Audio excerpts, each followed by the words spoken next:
Wala palang deadline o timetable kung kailan matatapos.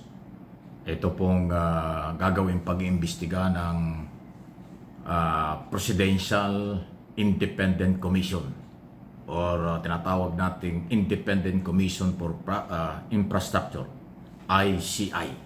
Kasi until now po, hindi sinasabi ng Palasyo ng Malacanang kung hanggang kailan ang gagawing investigasyon. Ang malinaw, binuo at nagsimula na sila ng inspection sa mga project, so tuloy-tuloy na yan. Lead by retired Justice Andy Reyes Jr. as chairman at yun mga membro ng komite. Although yung iba nagsasabing, bakit hindi yung mga matatapang o identify na maraming sinasabi at talagang lumalantad sa social media at tri-media ang mga pahayag tungkol sa korupsyon. Bakit daw ang ilagay yung mga medyo tahimik? O tingnan natin.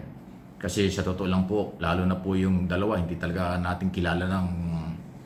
Ito si Magalong at saka ho si Singson, kilala yan. Pero yung dalawa, tulad po ng Justice Reyes as chairman at saka Pajardo, hindi masyadong kilala yan ng publiko. So tingnan natin kung hanggang saan ang kanilang magagawa. At hindi lang ho investigation, pagpapail ng kasong administrative at criminal.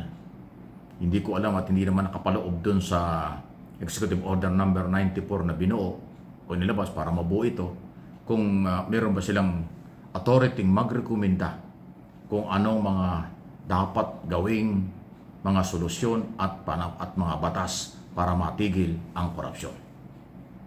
Kasi hindi na ipaliwanag kung meron ba silang authority magrekomenda kung ano ang batas na dapat gawin.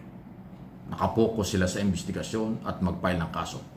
Tapos makikipag-ugnayan sa DOJ at Office of the Ombudsman patungo sa Sandigan Bayan.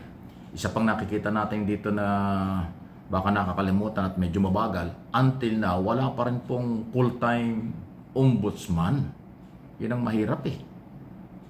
Kasi po ang ombudsman, bilang independent body, hindi ho kailangan ng mga yan ng komplena. Automatic sila ho ay mag-iimbestiga at mag-file ng kaso sa mga dapat kasuhan. Yan ang authority nila.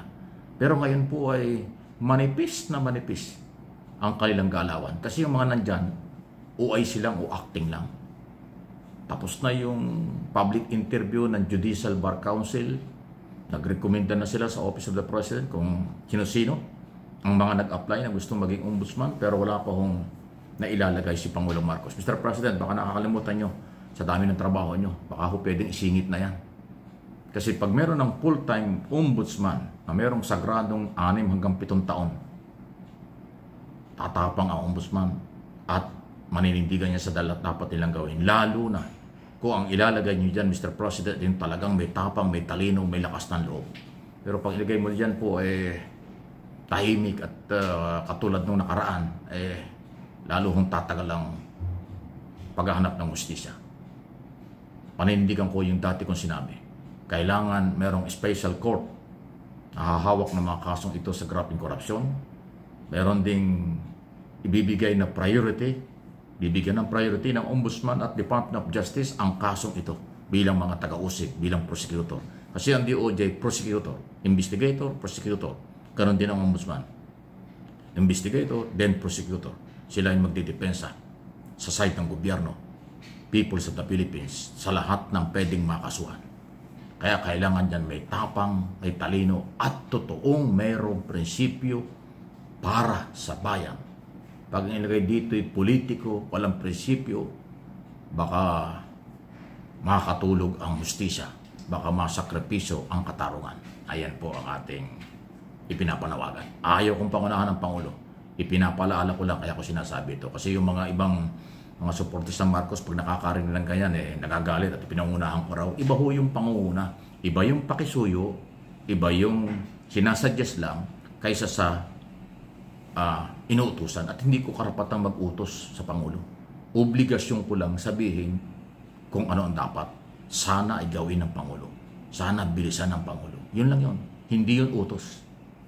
Marami kasing ewan ko. Tatawa ka na lang. Meron yata mga ibang mga Marcos supporters na hahawa sa DDS. Huwag kayong pahawa ron. Huwag kayong pahawa. Ano ba ang identity ng DDS? Sabi ng iba bobo raw. Sabi nila, di ba? O kayo mga Marcos loyalists, Marcos supporters, independent ng mga Pilipino, huwag kayong pahawa, huwag kayong mahawa. Nung mga identify na mga anti-Marcos, puro negative kasi hindi nila alam sinasabi nila. Mas matalino, mas may magandang buhay. Ayan, di ba?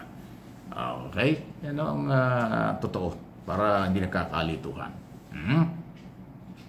Well, kung titigil ang Kongreso sa investigasyon, katulad ng sinabi ko na yun pala yung pinag-utos ni dating Speaker Romualdez bago umalis, itigil na raw ang investigasyon. Baka takot mabuko o kung ano man. Pero tingnan natin itong bagong Speaker na kaupo lang si Faustino D. Duterte ng Isabela. Sabi niya hindi niya kukonsintihin ng guilty at hindi rin daw pwedeng pagtakpan o kahit sino. Sana iba. Although mayroon nagsasabi naman kung ano ang galaw ni Romualdez, hindi daw po ang magiging galaw ni Speaker D. Hindi naman siguro dahil magkaibang pangalan, magkaibang prinsipyo, magkaibang distrito at baka mag-iiba. Pero may kanya-kanya na akong opinion ngayon. Para daw nagpalit lang ng damit, pero yung nagsuot, yun din taong yun. Parang ganon, wow. Para bang kagad-agad hinuhusgahan ng ibang sektor na wala rin magagawa si Speaker D. Huwag naman ganon. Kaupo pa lang Tingnan natin. Iba ang panlasa at paninindigan ng taga-Norte. Lalo pa yan Ilocano. Taga-Isabela. Kaysa sa mga taga-Tacloban noong panahon ni dating Speaker Romualdez. Abangan natin. At sana naman po mas matapang, mas seryoso, at mas kakampihan ang mga Pilipinong may-ari ng pera na ginagastos nila. Yun ang ating inaasahan. Hindi yan iboboto ng mga mahigit na 200 congressman kung wala silang tiwala. Hindi rin yan magiging speaker kung wala rin go signal ang palasyo ng Malacanang. Ganun po. Kasi yung super majority ang nagde-decide. At ang super majority ng congressman ay kaalyado ng Office of the President. Ganun kasimple lang yan. Kaya ating aabangan. At pag tumigil lang bigla ang investigasyon, ibig sabihin sinunod si Romualdez na mga kapwa niya congressman, something wrong.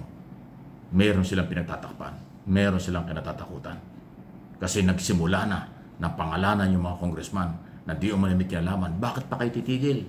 At bakit pinapatigil? Ayan ang mga tanong. Dumadami talaga, Pag tumigil ang investigasyon, masasakripisyo ang katotohanan at katarungan para sa mga Pilipinong may-ari ng perang nawala, ibinulsa, inabuso.